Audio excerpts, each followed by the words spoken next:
السلام علیکم ورحمۃ اللہ وبرکاتہ۔ الحمد للہ رب العالمین والصلاة والسلام علی سید المرسلین محمد وعلی آلہ وصحبہ اجمعین ومن تبعہم بإحسان الی یوم الدین، اما بعد۔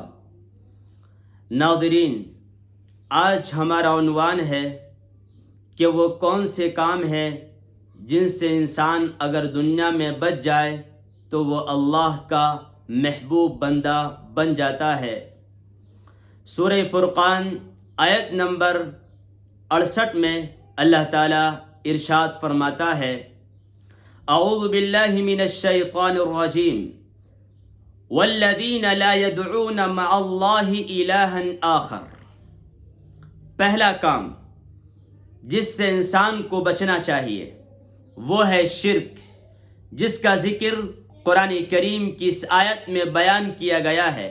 فرمایا گیا والذین لا يدعون مع اللہ الہا آخر، وہ لوگ جو اللہ تعالیٰ کے ساتھ کسی دوسرے معبود کو نہیں پکارتے۔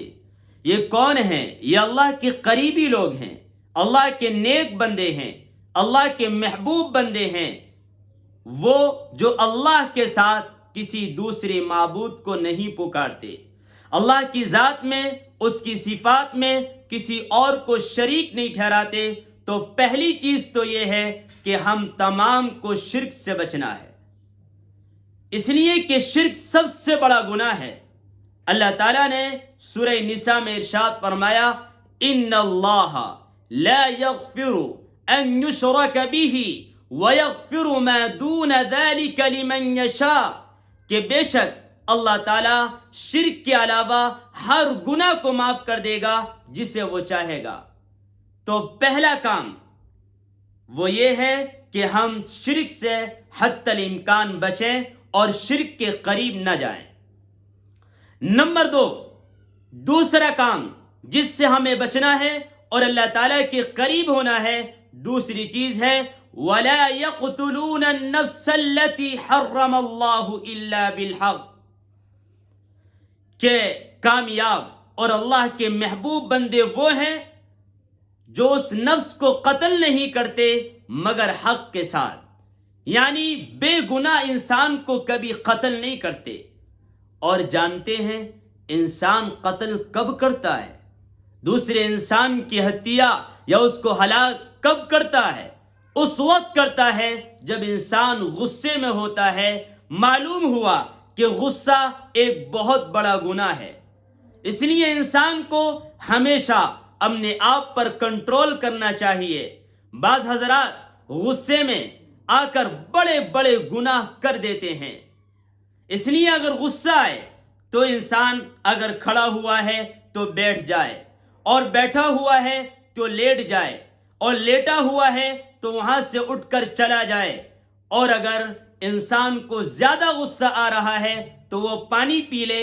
ان چیزوں کے ذریعے انسان کا غصہ ٹھنڈا ہوگا اور ہلکا ہو جائے گا اور غصے میں تخفیف ہوگی۔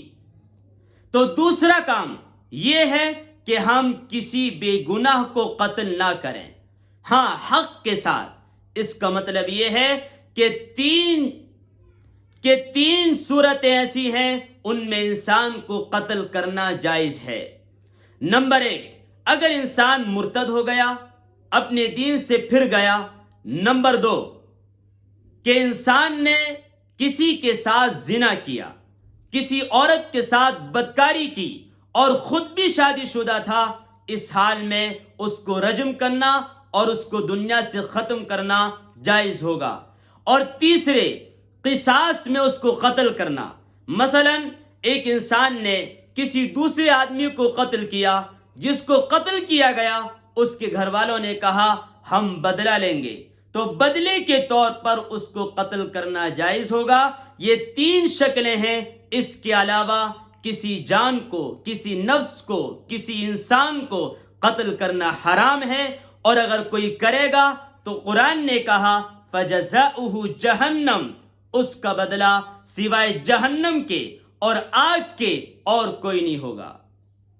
تو پہلا کام تو یہ کرنا ہے کہ ہم شرک سے بچیں، اور دوسرا کام یہ کرنا ہے ہم غصے سے بچیں اور خصوصاً غصے کی وجہ سے قتل سے بچیں۔